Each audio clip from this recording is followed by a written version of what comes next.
درود دوستان عزیز. آیا تا به حال حس کرده در یک رویای جادویی در مانده؟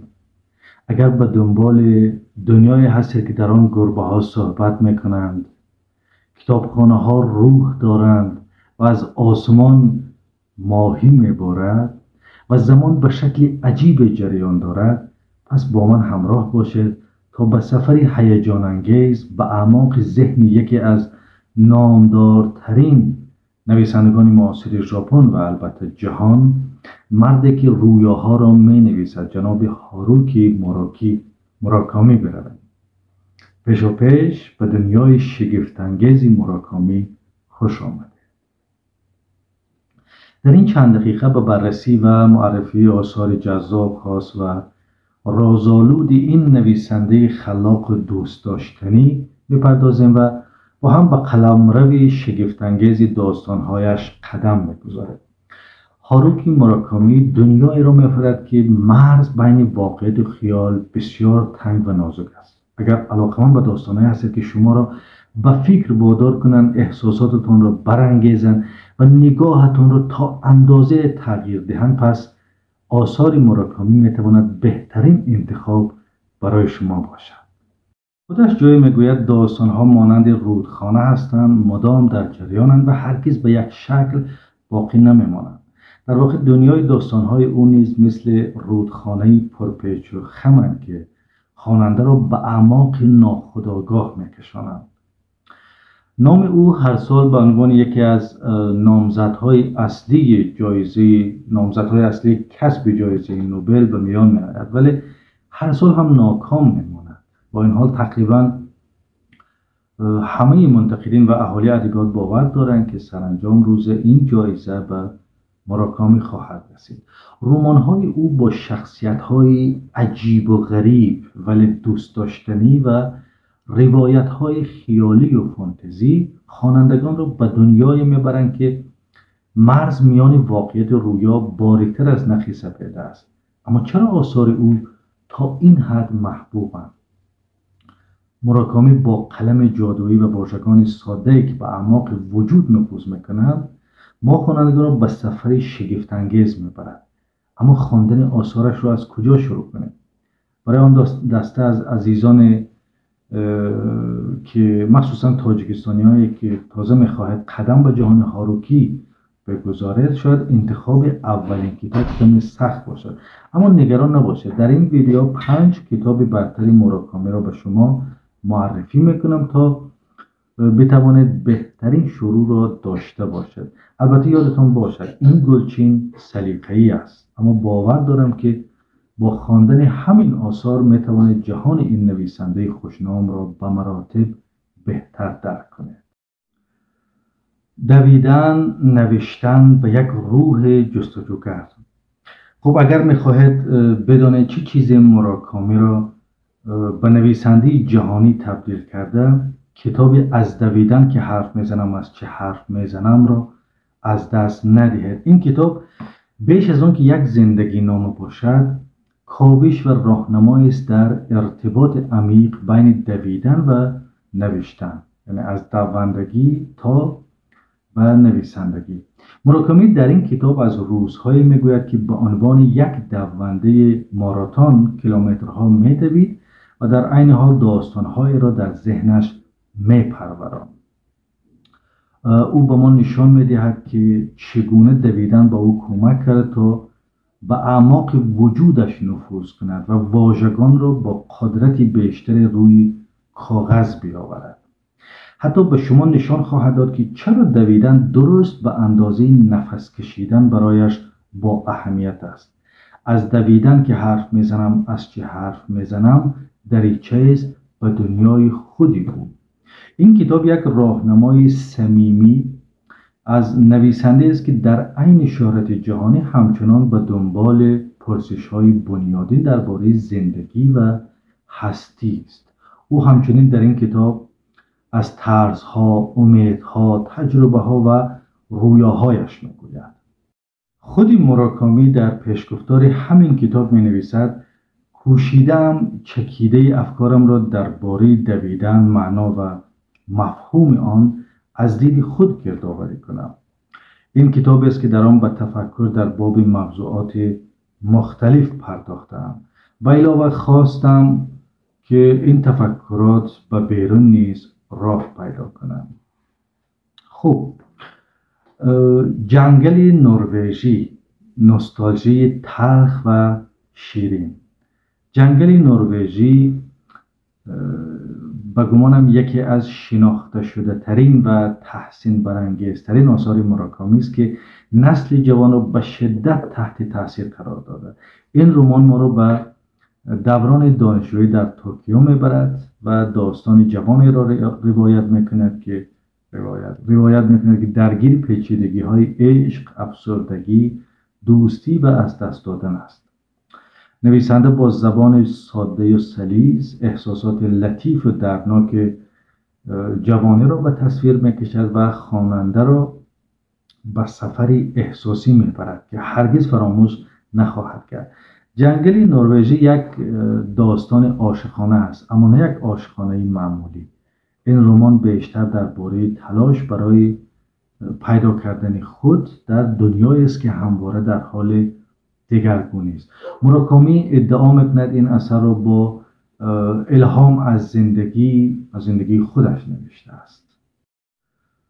خب، همونطور که اشاره شد، جنگل نروژی داستانی جستجوی معنا در دنیایی است که به نظر بی‌معنا می‌نماید و واتانابه اگر درستش تلفظ کرده باشم، شخصیت اصلی رمان در میان انبوه جمعیت احساس تنهایی میکنه و به دنبال یافتن پناهگاه است. موراکامی با ظرافت تمام موضوعات مانند عشق، مرگ، افسردگی، ترس، تنهایی و هویت را در این اثر جذاب به تصویر میکشد و خیلی هم هنرمندانه.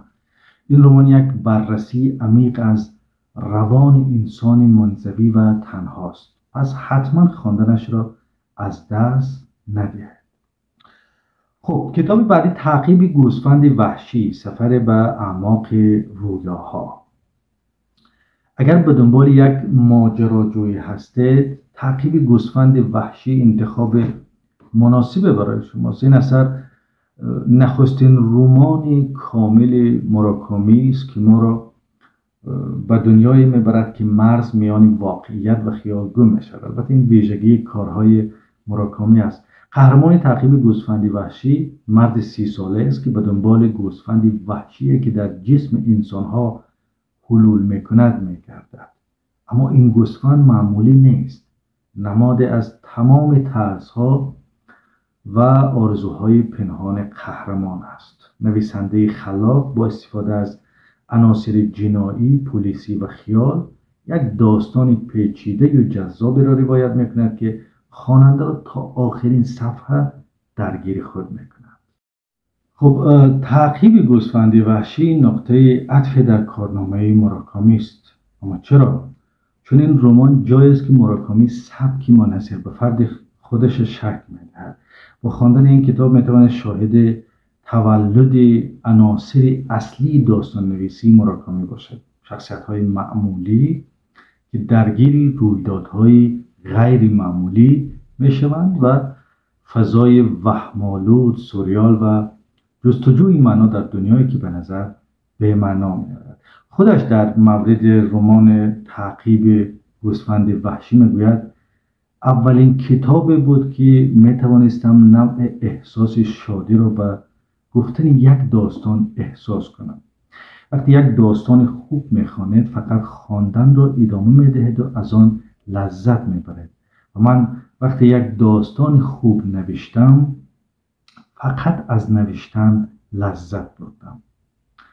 خب، کتاب بعدی کافکا در کرانه، سفر به اعماق ناخودآگاه.